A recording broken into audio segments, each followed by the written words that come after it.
Hello everyone and welcome back. Today we take a look at First in Flight, especially the solo mode. This game is a review copy offered by Genius Games. Genius Games makes excellent games that have really the scope of teaching you something. They are excellent games about science, biology, chemistry, and now even engineering, history. They really aim to teach you something and also offer an excellent game. And that's what it is. We're gonna see the solo mode first of all, and in the next video you're gonna see the multiplayer mode. The solo mode comes with a sheet of paper that teaches you how to set up the automa and how to play the automa.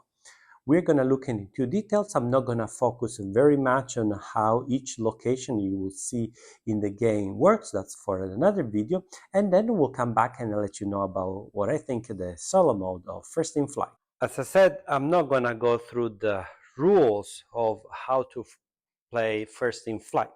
What I'm going to do, I'm going to tell you the differences between the multiplayer and the solo mode, which basically translate into how to move or how to utilize the AI or the automa that you find in this game. So to set up your player board, you set it up as usual as you do in First in Flight. So you're going to have your 4 glides card, you're gonna have your 4 random flaws, and then you're gonna have your experience, you're gonna have your descent card that you're gonna keep aside, you have your player board, you're gonna take your character, special character, then you take this card, you shuffle it up to make your deck. In theory, you shouldn't look at the flaws. Okay, you get your money. In this case, I took 6 money because I select that I'm gonna be the first player. But that's something that you should select. You can be, first, third, second, and let the automa do the other part. On this side, we have the automa deck that you need to construct. The automa deck is going to be shared by both 2 automas. You basically have 2 opponents when you play the solo mode, and so these 2 opponents will share the same deck made of 6 glide cards and plus 2 random upgrades. You take this deck and you shuffle it, and then you're ready to go. So as you see here, I've set up the game as I would do for 3-player game. I'm the orange player, and the other 2 are the bot that I'm gonna compete with.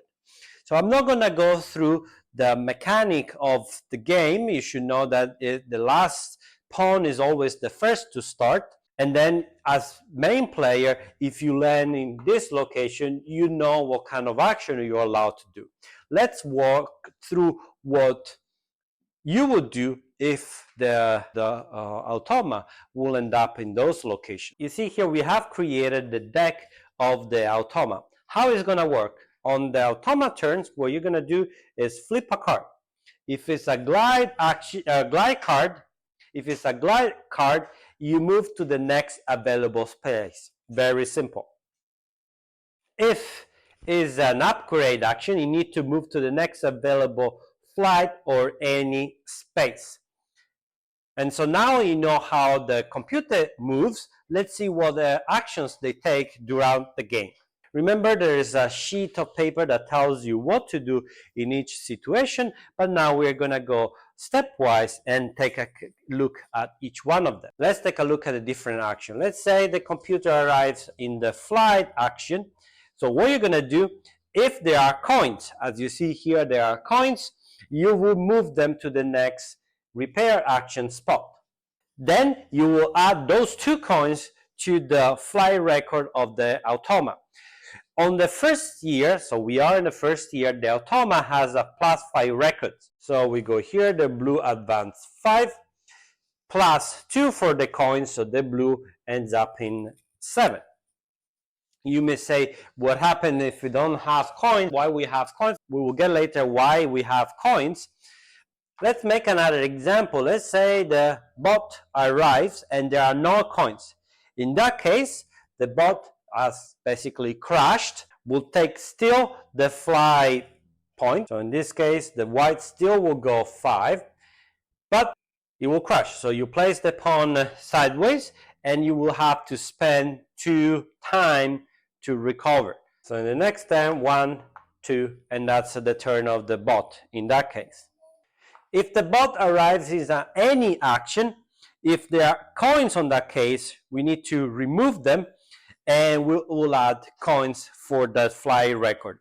In this case, there are no coins, but we would add again 5 to the fly record. The blue is here, 1, 2, 3, 4, 5. The automa arrives in the repair action. If there are coins on this space, we need to remove them, and that will add to the fly record for each coin.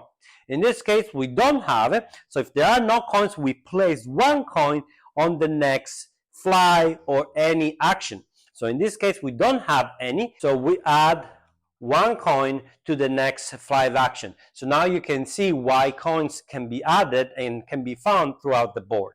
If the automa lands in the tech or skills cards or friends card, what you're gonna do, you're gonna discard the bottom of that type, plus you will add 1 coin on the next fly or any action.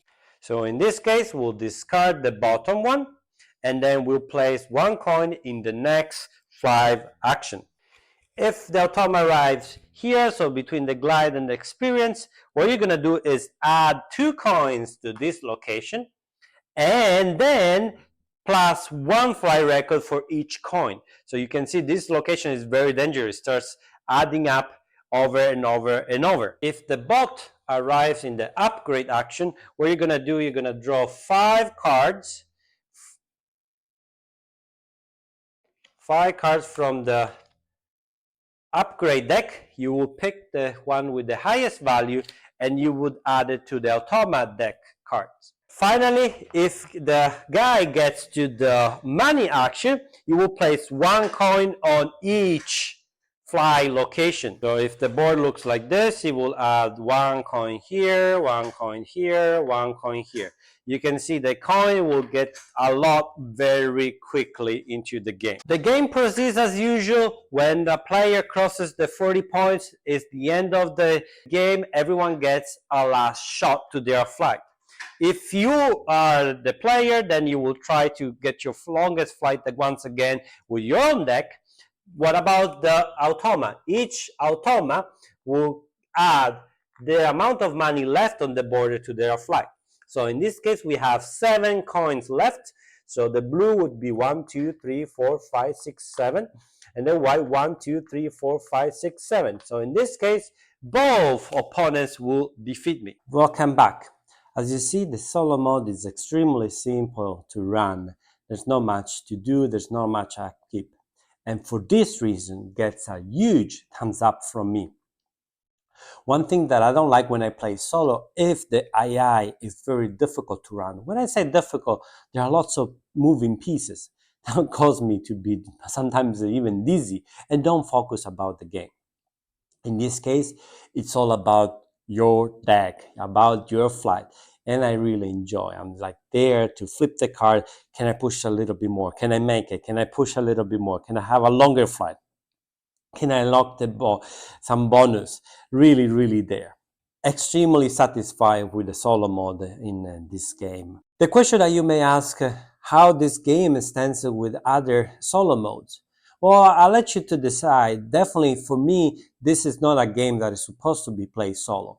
Meaning this this game shines when you play with other players. Because you want to also see the other player pushing their luck, cheering, or maybe booing when they crashes when they beat you. In this case, the AI, as you see, there's no really push your luck. There's not much adrenaline when the AI moves along the track. It does it, period. So, but this is an excellent way to learn the game before you teach it. As a matter of fact, I play solo first, and then I taught to new players after that. So I can have a feeling how the game flows, what to expect, and what rules to explain and maybe stress for other people. So very, very satisfied. I know that I'm gonna come back to this game, mostly with the multiplayer, but even sometimes with the solo. There's not many push your luck games that offer you a solid solo mode. and it's so serious to set up, so easy to play. Definitely the gameplay is shorter with the solo mode than with other people. Very, like, I would say half of the time.